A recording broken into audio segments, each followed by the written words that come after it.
খুনিদের ধরে জানে চেষ্টা করে সবাই। আমরা রাব্বুল বিচার চাই। এই হাসিনা সরকারের পতন হওয়ার পরও এই দেশ থেকে এর দোষর এখনো পতন হয়ে যায়নি। এই 24 ঘন্টার মধ্যে যদি আপনারা কোনো ব্যবস্থা না নেন তাহলে আমরা এই আরিচা মহাসড়ক অবরোধ করে দেব। প্রিন্স দিশারি প্রেজেন্টস।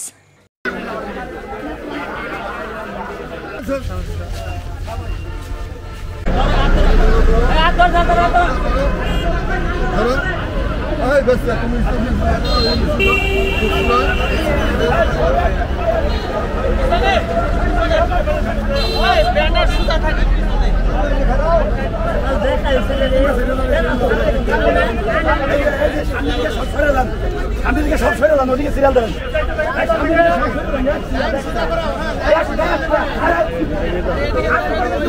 যাইতে থাকেন না।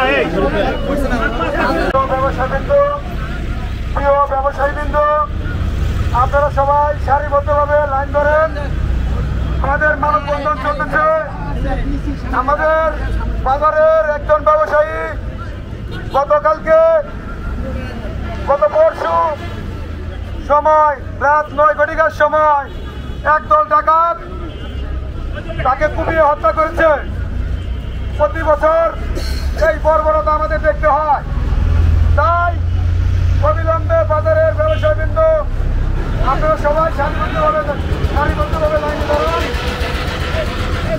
আমরা প্রশাসনের দৃষ্টি আকর্ষণ করতেছি, অবিলম্বে খুনিদের গ্রেপ্তারের আওতায় এনে বিচারের আওতায় এনে অবিলম্বে খুনিদের ফাঁসি চাই। উপস্থিত ব্যবসায়ী ভাইয়ের আমরা সবাই উপস্থিত হয়েছি। ভালো দিক এটা আমাদের ব্যবসার উদ্দেশ্যে, ব্যবসা যাতে আমরা ভালোভাবে করতে পারি। আমাদের এলাকার যারা বড় ভাই আছে, লিডার আছে, তারা সবাই আমাদের সহযোগিতা করলে আমরা সব ব্যবসায় সফল হতে পারবো। সব কাজে আমরা আমাদের বড় ভাইদের কাছে এই ব্যবসায়ী কিভাবে সুন্দরভাবে পরিচালনা করা যায়, আমাদের এই ব্যবসার জন্য আমরা সেই উদ্যোগ আমরা ভাইদের কাছে চাচ্ছি। আর আমরা কোনো মায়ের চোখের জল দেখতে চাই না। আর আমরা চাই না কোনো বউ তার স্বামী হারা হোক। আর আমরা চাই না কোনো ছেলে তার বাবা হারা হোক। বউ কষ্ট করে কাজকর্ম করে সংসার চালায়। আমরা ব্যবসায়ীরা বাড়ি থেকে বের হয়ে আসি ভালো মুখে, ভালো শরীর নিয়ে বাড়িতে ফিরতে হয় লাশ হয়ে। আর আমরা চাই না আমার কোনো ভাই লাশ হয়ে বাড়ি ফেরুক। আমি প্রশাসনকে জোরালো দৃষ্টি আকর্ষণ করে বলতেছি, প্রশাসন প্রতি বছর একটা করে অঘটন ঘটে, প্রশাসন আমাদের সান্ত্বনা দিয়ে যায়, কিন্তু একদিন 2 দিন চলে গেলে আর আমরা বিচার পাই না। আর আমরা খুনিদের বিচারের আওতায় আনতে পারি না। তাই অবিলম্বে বলতে চাই, আমরা প্রশাসনকে 48 ঘন্টার আলটিমেটাম দিলাম। 48 ঘন্টার ভিতরে যদি আমাদের খুনিদের ধরা না হয় তাহলে আমরা আরিচা রুট ব্রেকার দেব। আমরা আজকে এই পথসভার মানববন্ধনের প্রধান অতিথি বাসেদ্দান সহ এখানে যারা নেতৃবৃন্দ আছেন তাদেরকে আমি অভিনন্দন জানাই। এই মানববন্ধনটা আমরা কেন করব? আমাদের তো করার কোনো দরকার নাই। আমাদের বাজারের মধ্যে যারা ব্যবসায়ী, তারা শান্তিপ্রিয় লোক, তারা এখানে সুন্দরভাবে ব্যবসা করতেছে, ব্যবসা বাণিজ্য করে তাদের বাল বাচ্চা নিয়ে তারা চলতেছে। কিন্তু তাদের উপরে বারবার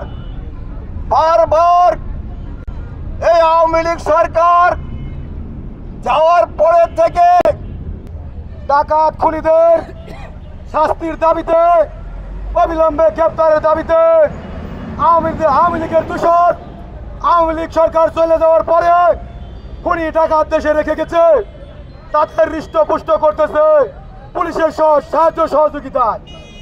আমরা অবিলম্বে বাজারের ব্যবসায়ী খুনি হত্যার বিচার চাই, অবিলম্বে তাদের গ্রেপ্তার চাই। বিসমিল্লাহির রহমানির রহিম। বিএনপির এবং বাজার ব্যবসায়ীর সমস্ত অঙ্গ সংগঠনের নেতাকর্মী, আসসালামু আলাইকুম। আমি বলতে চাই, এই হাসিনা সরকারের পতন হওয়ার পরও এই দেশ থেকে এর দোসর এখনো পতন হয়ে যায়নি, যার প্রমাণ হলো প্রতিদিন হত্যা, ধর্ষণ, গুম, খুন বেড়েই চলছে। আমি প্রশাসন এবং অন্তর্বর্তী সরকারকে বলতে চাই, যদি আপনারা এর সুষ্ঠু প্রতিকার না দিতে পারেন, আপনি সুষ্ঠু নির্বাচন দিয়ে আপনি নেমে যান।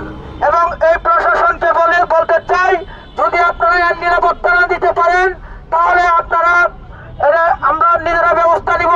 বাজার সমিতি যারা আছে এবং আমরা যারা অঙ্গ সংগঠনের সমস্ত লোক আছে, আমরা তারা এই আরিচা মহরত অবরোধ করবো। আমাদের শ্রদ্ধা বড় ভাই বসির ভাই বলে গেছেন 24 ঘন্টা আলটিমেটাম দিয়েছেন। এই 24 ঘন্টার মধ্যে যদি আপনারা কোনো ব্যবস্থা না নেন, তাহলে আমরা এই আরিচা মহাসড়ক অবরোধ করে দেব। আমরা সমস্ত যানবাহন চলাচল বন্ধ করে আমাদের যে ব্যবস্থা আমরা যেটুকু করি অতটুকু আমরা সবাই মিলে নেব ইনশাআল্লাহ। আজ অতি দুঃখের সাথে বলতে হয়, নরহাট বাজারে ক্ষুদ্র স্বর্ণ ব্যবসায়ী দিলীপ দাসকে গত পরশুদিন রাত 9টা বাজে ডাকাত দল নির্মমভাবে হত্যা করে তার সাথে থাকা স্বর্ণ অলংকার ও কিছু অর্থ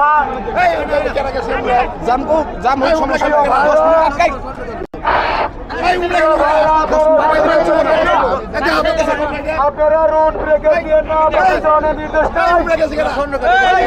আপনারা রোড ব্রেকের দিয়ে না, আপনারা রোড ব্রেকের দিয়ে না, রোড ব্রেকের দিবেন না, আপনারা রোড ব্রেকের দিয়ে না। ব্যবসায়িক সমিতির পক্ষ থেকে রোড ব্রেকের দেওয়ার কোনো গাড়ি বন্ধ করে আপনি যান।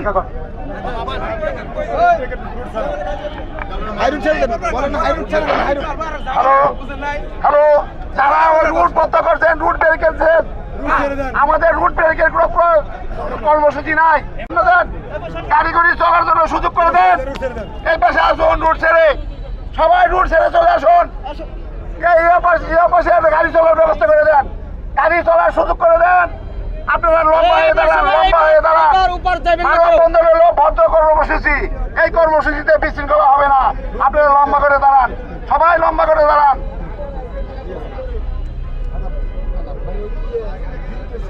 দিলীপ স্বর্ণকারকে ডাকাত দল নির্মমভাবে হত্যা করে তার দোকানের সামনে থেকে কিছু স্বর্ণ অলংকার ও নগদ অর্থ লুট করে নিয়ে যায়। আমরা অত্যন্ত দুঃখের সাথে বলছি, আগামীতে যেন আমাদের সাথে কিছু মুসলমান স্বর্ণশিল্পীও আছে, ওরাও আমাদের ভাই। আজকে ওদের উপরে নির্যাতন হবে, আমাদের উপরে নির্যাতন হবে চাপাতি দিয়ে। এরকম নির্মম ভাবে খুন করে দিলীপকে হারানো মানে আমাদের নরহাট বাজারকে হারানো। আমি অতি দুঃখের সাথে বলছি, এইরকম অপ্রীতিকর ঘটনা যেন নরহাট বাজারে কোন রকম অশান্তি বিশৃঙ্খলা না হয়। আমরা সুন্দরভাবে সুষ্ঠুভাবে এলাকার গণমাধ্যম বা গণবড় ভাইদেরকে নিয়ে আমরা সুষ্ঠুভাবে স্বর্ণশিল্পীর এই জীবনমান তাদের কাছে সুপাত করে দিলাম। তাদের রক্ষা করার দায়িত্ব আমাদের রক্ষা করার দায়িত্ব তাহাদের। এই বলে আমার বক্তব্য সংক্ষিপ্ত করলাম। দিলীপকে হারানো মানে আমরা হারিয়ে দেওয়া। দিলীপের পরিবারটা এতিম হয়ে গেছে, আমরাও এতিম হয়ে গেছি। দিলীপকে সান্ত্বনা দেওয়ার ভাষা আমাদের নাই। আমি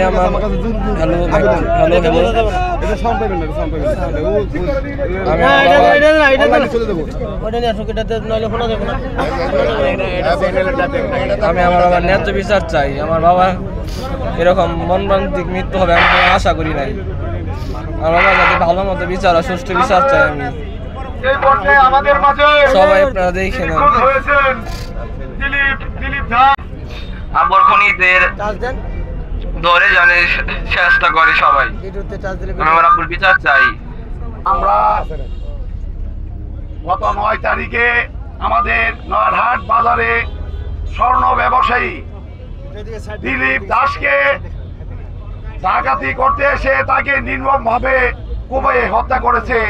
সেই দিলীপের প্রতিবাদ সভা এবং মানববন্ধন আমরা নয়ারহাট বাজারের ব্যবসায়ীরা সবাই একত্রিত হয়ে এই মানববন্ধন করছে। তবে আমরা সর্বদিক থেকে এই নয়ারহাট ব্যবসায়ী যারা ব্যবসা করতেছেন, ছোট বড় সব দোকান ভাইরা এখানে উপস্থিত আছে। পাশাপাশি আমাদের অত্র এলাকার জনগণ নয়ারহাটের চারপাশে তারা উপস্থিত আছে। তবে একটা দুঃখের বিষয় যেটা হলো যে আমাদের এই নয়ারহাট ব্যবসায়ীদের প্রতি বছরই এই ডাকাতিগুলো হয়ে থাকে। এটার কারণ আমরা খুঁজে বার করতে পারতেছি না।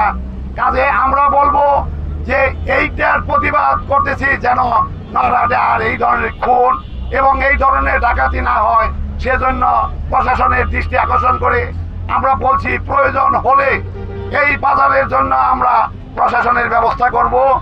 পাশাপাশি আমরা যারা আছি বাজারে ব্যবসায়ী আমাদের সিকিউরিটি আছে, প্রয়োজন হলে আরো সিকিউরিটির বেশির ব্যবস্থা করব। এবং পাশাপাশি এখানে সিসি ক্যামেরা আছে, সেই সিসি ক্যামেরাগুলো ভালো না এবং মান ভালো না, সেগুলা ঠিক মতন কাজ করে না। কাজে আমরা এই বাজারে কয়েকটি গলি আছে, প্রতিটা গলিতে আমরা সিসি ক্যামেরার ব্যবস্থা করব। এবং এই বাজারকে আমরা যারা বাজারে ব্যবসায়ী না করি তাদেরও প্রয়োজন আছে। বাজারটি গুরুত্বপূর্ণ একটা বাজার, এখানে আশেপাশে মেল ফ্যাক্টরি আছে, এই বাজারে ভালো বেচা কিনে হয়, ভালো ব্যবসায়ী আছে। এই ব্যবসায়ীদেরকে আমাদের নিরাপত্তা দিতে হবে। আমরা যারা এই বাজারের আশেপাশে আছি, যারা রাজনীতির সাথে জড়িত আছি, আমরা প্রত্যেকেই যেন এই বাজারের দিকে দৃষ্টি রাখি। বাজারের ব্যবসায়ীদের যেন কোনো রকম ক্ষতিগ্রস্ত না করতে পারে, সেই দিকে আমাদের দৃষ্টি থাকবে। আজকে দিলীপকে স্বর্ণ ব্যবসায়ী তাকে যেভাবে কুবাইয়ে ডাকাতি করেছে সন্ধ্যা 9টার দিকে, এটা একটি আশ্চর্য বিষয়। আমরা ভেবে চিন্তা করতে পারছি না যে 9 ঘটিকার সময় এত বড় একটা ডাকাতি করে তাকে মৃত্যুবরণ করতে হলো এবং তার স্বর্ণ অলংকার টাকা পয়সা ছিনিয়ে নিয়ে গেল। কিন্তু 9টার সময় বাজারের বেশিরভাগ লোকই ছিল মসজিদে, তারাবি নামাজের জন্য সবাই মসজিদে ছিল। এই সুযোগে ডাকাত চক্র এই ডাকাতিরা করেছে, খুন করেছে। কাজে আমাদের সবসময় দৃষ্টি রাখতে হবে আমাদের যে স্বর্ণপট্টিটা এটা একটা সাইডে পড়েছে, এইখানের জন্য যদি এরা 9টা পর্যন্ত দোকান খোলা থাকে তাহলে আমাদের ব্যবস্থা করতে হবে যে 9টা পর্যন্ত ওখানে আলাদা 4-5 জন সিকিউরিটি এই স্বর্ণ ব্যবসায়ীরা যতক্ষণ দোকান খোলা থাকবে ততক্ষণ পর্যন্ত ওই সিকিউরিটি ওখানে থাকবে। কাজে এই ধরনের চিন্তা ভাবনা আমাদের আছে। আমরা মানববন্ধন করার পরে আমরা বাজারে নিয়ে বসবো এবং বাজারের ব্যবসায়ী নিয়ে বসবো। বাজারকে কিভাবে নিরাপত্তা দেওয়া যায় আমরা বাইরে থেকেও সহযোগিতা করবো, দলীয়ভাবে সহযোগিতা করব, প্রশাসনের কাছে সহযোগিতা চাবো। এমনিভাবে আমরা বাজারকে যেন আর একটি খুন না হয় সেদিকে আমাদের প্রত্যেকের দৃষ্টি রাখা প্রয়োজন। আর বাজারে প্রচুর লোক আছে, কিন্তু আপনাদেরও সজাগ থাকতে হবে। আজকে থেকে আপনারা বাজারে প্রতিটা দোকানে 2-3টা করে বাঁশের ডাং বানিয়ে প্রাথমিক পর্যায়ে ডাকাত হোক, সন্ত্রাসী হোক, ছিনতাই হোক, তাদের প্রতিবাদ করার জন্য প্রাথমিক পর্যায়ে হাতিয়ার বাঁশের লাঠি। কাজে আপনারা এই নীরব পালন করলে হবে না। যেমন রাজপথে আমরা মানববন্ধন করছি এবং লাশ নিয়ে মিছিল করছি, প্রশাসনকে দাবি করছি, বাজারে পুলিশ চাইছি, এমনিভাবে আমাদের কর্মসূচি থাকবে এবং বাজারকে আমাদের সঠিক পথে আনতে হবে। এই বাজারে যেন আর খুন না হয়, নিরাপত্তা দিতে হবে। বাজারে ব্যবসা বাণিজ্য করে তার টাকা পয়সা নিয়ে সে বাসায় যেতে পারবো না, এইটা আমরা কোনোভাবে মেনে নিব না। এটার জন্য আমাদের যা যা প্রয়োজনীয় আমরা সেই দিক থেকে সবটাই করব। কাজেই প্রশাসনের দিক থেকে আমি প্রশাসনের নগদ যোগাযোগ করব, আমার ঊর্ধ্বতন যারা আছে তাদেরকে নিয়ে প্রশাসনের সাথে যোগাযোগ করে এখানে প্রশাসন কিভাবে রাখা যায় সেই ব্যবস্থা, সেই দৃষ্টি আমাদের আছে। বাজারকে ধ্বংস করে দেওয়া যাবে না, বাজারকে সঠিক পথে পরিচালনা করতে হবে। বাজারের উন্নত কামনা করি এবং বাজারকে সুন্দরভাবে সাজানোর ব্যবস্থাও করি। বাজারে যাতে এই এত খোলামেলা না থাকে, আমরা গল্লি 2-3টা গল্লির ব্যবস্থা কিভাবে করা যায় সেদিকেও দৃষ্টি রইল। এবং আজকে আপনারা দোকান বন্ধ করে আসছেন, আপনাদের দোকানে বেচা কিনি। আজকে দিলীপ চলে গেছে, দিলীপের ছেলে, দিলীপের পরিবার, দিলীপের ফ্যামিলি কি করে চলবে এটাও আমাদের ভাবার বিষয়। কারণ একটা ব্যবসায়, ভালো ব্যবসায় তাকে নিম্নভাবে খুন করা হয়েছে। আমরা প্রতিবাদ করলাম, মানববন্ধন করলাম, এতে আমাদের ক্ষান্ত দিলে হবে না। ওই ফ্যামিলির জন্য কি করা যায় এটাও আমাদের দৃষ্টি এবং আমাদের এটার ব্যবস্থা করতে হবে। কাজেই আমরা দোকানদাররা যে সজাগ আছি, এলাকাবাসী যে সজাগ আছি, আমাদের আরও তৎপর হতে হবে। এই বাজারটাকে, এই যে প্রতি 1-2 বছর পর পরই ডাকাতি হয়, এইটার একটা চক্র আছে। এই চক্রকে প্রশাসন দ্বারা আমাদের বাহির করতে হবে। আর বেশিরভাগ বাজারে অভিযোগ, বাজারে 2 নম্বর ব্যবসা চলে। 2 নম্বর বলতে এখানে নিশার ব্যবসা আছে, গাঁজার ব্যবসা আছে,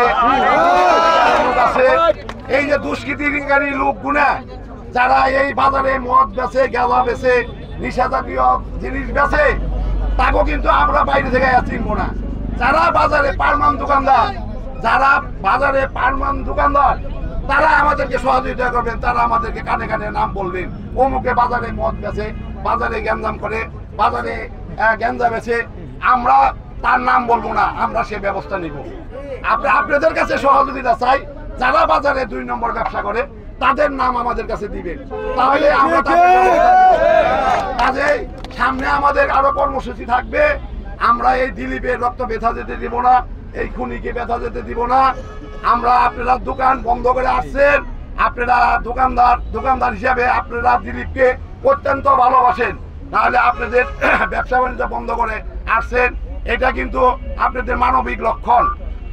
মানুষের জন্য আজকে দিলীপ মরে গেছে, দিলীপের জন্য আমরা যেটা করব, দিলীপের ওইটাই দিলীপের জন্য পাওনা প্রাপ্য। আজকে আরেকটা দোকানদার মরলে আমরা এমনিভাবেই যেন এই প্রাপ্যটা আমরা তার জন্য করতে পারি।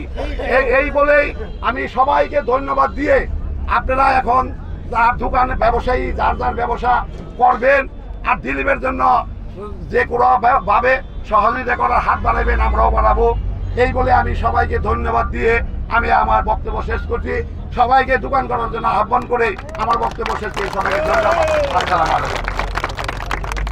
আর যেন বাঁশের ডাং রাখবার বললাম এই জন্য, বাঁশের ডাং যদি রাখেন 3টা করেও, তাহলে ডাকাইতে খুনিরা তারা তো বাজারে ঘুরে, তারাও জানবে যে বাঁশের ডাং আছে। আমরা ডাকাতি করবার গেলে ফিরতে পারবো না। এইটা যেন আপনাদের প্রত্যেকটা দোকানে 3টা করে বাঁশের ডাং রাখবেন। এই একজন খুন হয়েছে, আর যেন খুন না হয়, এইটা আপনাদের কাছে আমার দাবি। সবাইকে ধন্যবাদ।